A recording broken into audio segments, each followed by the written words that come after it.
The dining room was filled with the clinking of glasses, soft murmurs of conversation weaving through the air. A celebration, they called it. A moment to honor the company's success.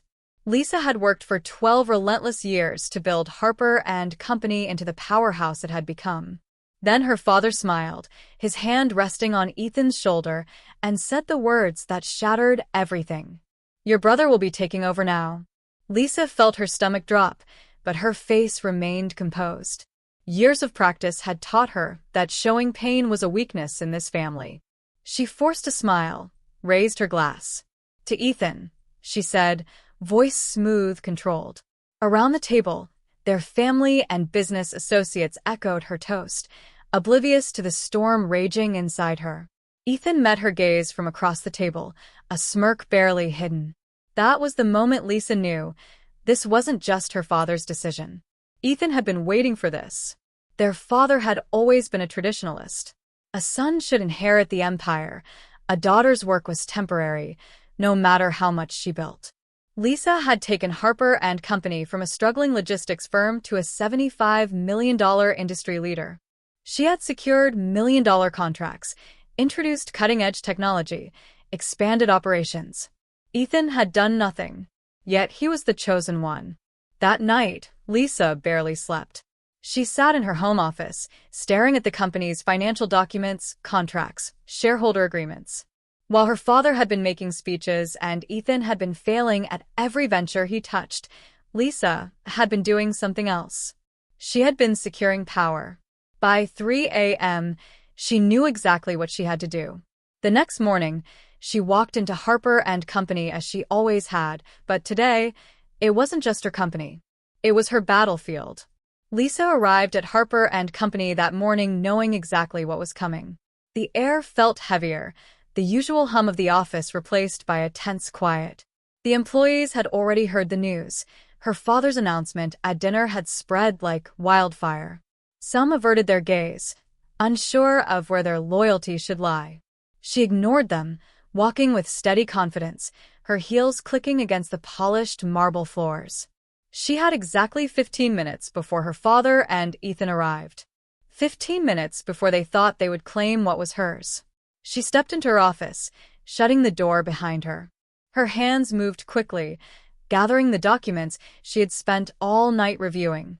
Contracts, shareholder agreements, financial statements, proof of what she already knew. While her father and brother had spent years assuming she was nothing more than a placeholder, she had been securing her place. At exactly 9 a.m., a sharp knock echoed through her office. She didn't bother responding. The door swung open. Her father walked in first, exuding the same confidence he always did, like a king taking his throne. Ethan followed, dressed in an expensive suit, his smirk already in place. "Lisa," her father began, voice steady, authoritative. "I assume you're aware of the transition happening today." Lisa leaned back in her chair, eyes flicking to Ethan, who was already acting as if the office belonged to him. "Transition," she mused. Interesting choice of words. Her father's expression twitched with irritation. He was used to her compliance. Not this. "There's nothing to discuss," he said, his tone sharpening. "Ethan will be stepping in as CEO. You'll help with the transition before moving on." Lisa exhaled softly, as if in thought. Then she smiled. "Dad," she said evenly, "I think you're mistaken about something." Ethan scoffed. "Lisa, don't make this difficult. We're trying to do this the easy way." She didn't respond. Instead, she picked up the remote from her desk and pressed a button. The screen on the wall flickered to life, displaying a document. An executive shareholders agreement. Her father's face paled slightly. Lisa turned to Ethan, feigning curiosity. "Do you even know what this is?" He shifted. "A shareholders agreement," he muttered. Lisa nodded. "Good. And do you know what it says?" She tapped the screen, highlighting a clause. "It states that any transfer of executive power requires approval from the majority shareholder." She met her father's eyes and let the words sink in.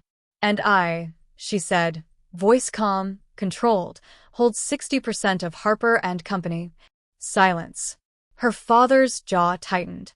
Ethan's smirk vanished. "That's impossible," Ethan muttered, stepping closer to examine the document.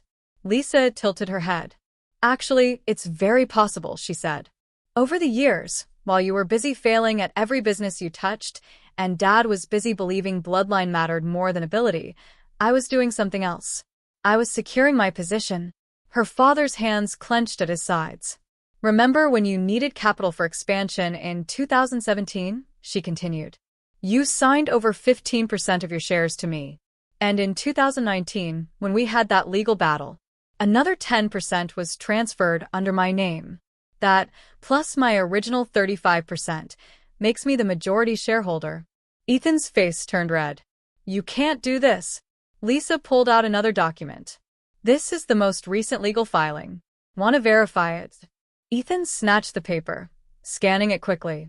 His expression twisted in panic. You manipulated this, he spat. Lisa leaned forward. No, Ethan. I planned for this. Her father finally spoke, his voice strained. Lisa, you're making a mistake. Lisa exhaled slowly. No, Dad, she said. You did, the moment you decided my work didn't matter. He straightened, regaining his composure. This company was meant to be a legacy for the family. Lisa held his gaze. And I am the only one who built it into something worth inheriting. Her father's silence was answer enough. Lisa turned to Ethan. You have two choices. You can stay, but you will work under me. Or you can take a buyout and leave.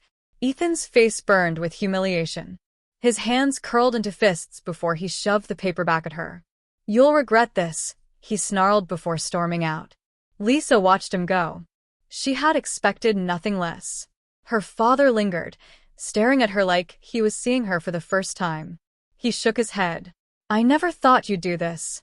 Lisa smiled, but there was no warmth in it. I never thought you'd make me. For the first time in her life, he had no response. With a final look, he turned and walked away. Lisa sat back in her chair, her office suddenly feeling bigger, quieter. She had fought for this moment. She had won. But as she stared at the empty doorway, she couldn't shake the quiet truth settling in her chest. This war had cost her more than she had ever expected. The whispers started almost immediately. Lisa felt it in the way her employees hesitated before greeting her, the way department heads avoided her gaze. The news of her takeover had spread, and with it, her father and Ethan were working in the shadows. They were calling board members, longtime executives, even investors, painting Lisa as ruthless, unfit, reckless. Ethan, ever the manipulator, played the role of the betrayed son, speaking in hushed tones over expensive dinners about how Lisa had stolen the company from its rightful heir. Their father didn't have to say much, just a carefully placed sigh, a shake of the head, a subtle, I only ever wanted what was best for my children. The game was clear. They couldn't beat her legally, so they were trying to erode confidence in her leadership. If they turned enough people against her, they could force her out. Lisa wasn't about to let that happen. The emergency board meeting was scheduled within hours. Lisa walked into the conference room with her head held high. Half the executives looked away. The other half stared at her, waiting to see if she would crack. She didn't waste time. I know what's happening, she said, voice calm, controlled. I know some of you have been contacted. I know my father and brother are trying to turn this company against me. She clicked a button on the screen behind her. Let's talk facts, she said. The numbers appeared, growth charts, financial statements, profit margins. In 12 years under my leadership, this company grew from a failing regional business to a $75 million powerhouse. Revenue has increased 300% in the last 5 years. We've expanded into 6 new markets, secured billion-dollar partnerships. She turned to Paul, the CFO. Do we have a single financial indicator suggesting that this company is failing under my leadership? Paul hesitated, then reluctantly shook his head. No. In fact, projections show another 20% increase in the next quarter. Lisa nodded. Exactly. She scanned the room. So, let's be clear, this isn't about my ability to lead. This is about power. The tension in the room thickened. Some executives shifted uncomfortably. Others remained still, too afraid to pick a side. Lisa let the silence sit for a moment before delivering her next blow. I also know that some of you have been offered incentives to push for my removal. The air turned frigid. She pulled out a document and slid it onto the table. Here's an email from my father to a key board member. Promises of bonuses, promotions, anything to secure votes against me. She leaned back. If anyone else here has been approached with similar offers, now is the time to disclose it. No one spoke. Lisa's gaze hardened. If anyone here intends to betray me, do it now. Because after today, I will not forget. Still, silence. One by one, executives who had looked unsure now sat straighter. Some of them might not have been loyal to her, but they knew siding against her now was a losing bet. Lisa stood. Good. Then let's move forward. Her father's next move came swiftly. A carefully worded press release, subtle but sharp. Harper & Company has always been a family-run business. We are saddened by recent developments, but remain committed to upholding the values that built this company. Changes in leadership are inevitable, and we hope to transition smoothly as we move forward. The message was clear. Lisa was reckless. Lisa was emotional. Lisa was unfit. News outlets picked up the story immediately, analysts debating whether she was too aggressive, too impulsive. Her father knew exactly how to play the game. But so did Lisa. She didn't release a counterstatement. She didn't waste time defending herself. Instead, she made one phone call to a journalist she trusted. I have something for you, she said. An hour later, she sent over a package of documents, emails, financial reports, internal records. Proof that Harper & Company, under her father's leadership, had engaged in financial mismanagement, questionable business practices, and hidden debts that Lisa had spent the last decade cleaning up. The story broke within 24 hours. The fallout was immediate. The media turned. Lisa was no longer the villain. She was the savior. The woman who had saved Harper & Company from financial ruin. The CEO who had modernized and expanded the company while her father had nearly run it into the ground. Investors who had hesitated now returned their calls. Board members who had doubted her now stood in quiet support. And her father? For the first time in his life, he had nothing left to fight with. 2 days later, he called her. You didn't have to do that, he said, voice tight. Lisa laughed softly. Neither did you. He sighed. What happens now? Lisa exhaled, staring out over the city skyline. Now, she said, her voice steady. Now I make sure you never get the chance to take this company from me again. The phone rang late in the evening. Lisa stared at the caller ID for a moment before answering. Lisa, her father's voice was quieter than she had ever heard it. We need to talk. She leaned back in her chair, waiting. I underestimated you, he admitted. I didn't think you'd go this far. Lisa didn't respond. She had nothing left to prove.